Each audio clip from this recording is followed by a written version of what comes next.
Hey guys, welcome to my channel. It's springtime and I just want to give you guys some ideas for some makeup looks, and I'll call this look Lovey Lavender. Now this is one of my favorite clients, so I decided to record her today. The first thing that I always start with on a face is eyebrows. I'm going in with BTaylor Beauty's Dip Brow in the shade Ebony. And I don't like super defined eyebrows, so I'm just going in for some shape and to fill it in and give it some definition.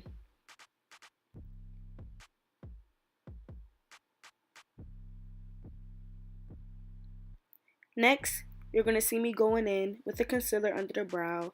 I don't like super light concealer under my eyebrows either. So the same concealer that I'm using under the brow, I'll use to highlight her face later on in the video.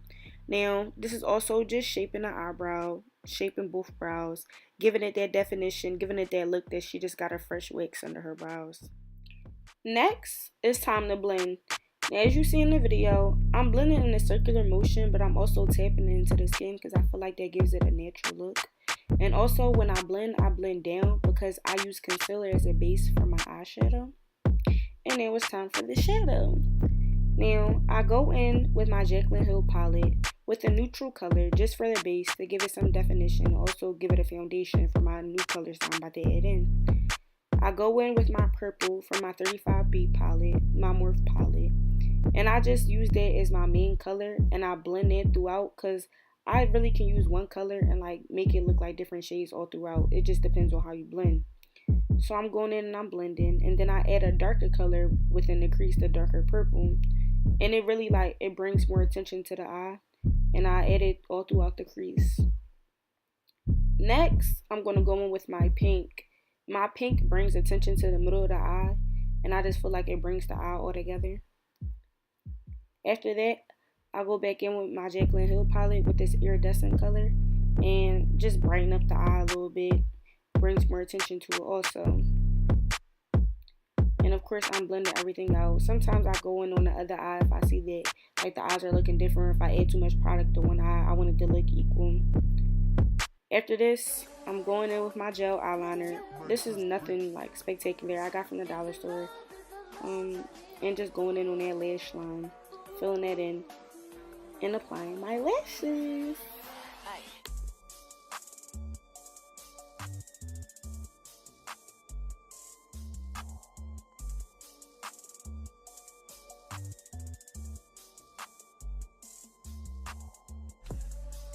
And next, I'm just going in, buffing out some of those harsh lines at the top of the eyeshadow.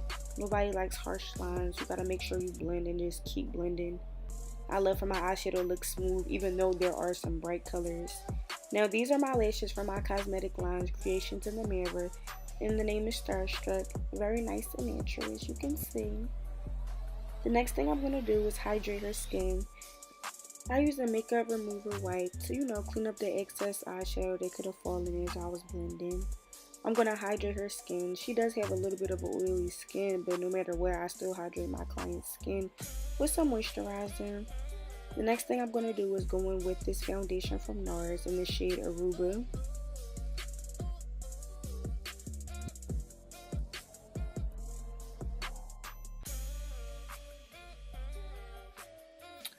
And it's time to blend. I go in with my little beauty blender. It's not really a beauty blender, more like a little sponge, but I go in with my moist beauty blender and I go in and I'm blending that foundation all over her skin, making sure it's even and it's equal on both sides.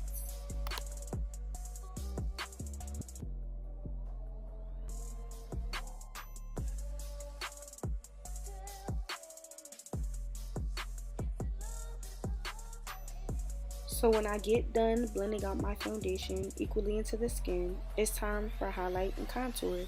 Now when I'm contouring, I'm using my black Opal foundation stick in the shade Truly Topaz. When I highlight, I'm using Custard from Nars concealer. This is the same concealer that I use under the brows. Just a real natural even look for her. Now it's time to blend that out. I always start out with highlight first, just in case things are too light or it's not the color that I wanted it to be. I can go in with that contour and kind of darken it up a little bit. As you can see, everything's blended out evenly. Everything was perfect. So I go in with the same brush that I used to apply the concealer under the brow to clean up my contour, and this just gives it a very nice, smooth, clean look. Now, the shade that I'm using is Custard, the same color I used to highlight, and I'm blending it out with my beauty blender. Following this step, I'm going in with some blush that I got from MAC. Now, this is like a rose color, just to bring out some color on her cheekbones. And blending it out very smooth. The next thing I do is go in and I bake. Now, I'm not the type of person that bakes and sticks on like powder underneath the eyes, but I do go in and I press it into the skin. The next thing I do is add on my lip liner and some lip gloss that I got from the hair store. It's also nothing spectacular, but a cute little pink color, because I'm going to go in right after with some pink eyeshadow under the eye. And I'm also highlighting, giving her that popping glow that every girl wants when she gets her face beat. Period. And there's that pink eyeshadow that I talked about, and it brings the whole eye together. And lastly, I go in with my Mirah spray, my rose water spray, and I love this spray. It hydrates the skin and it sets the whole face together. I hope you all enjoyed this poppin' Lovey Lavender look, and subscribe to my channel. I have more videos coming soon.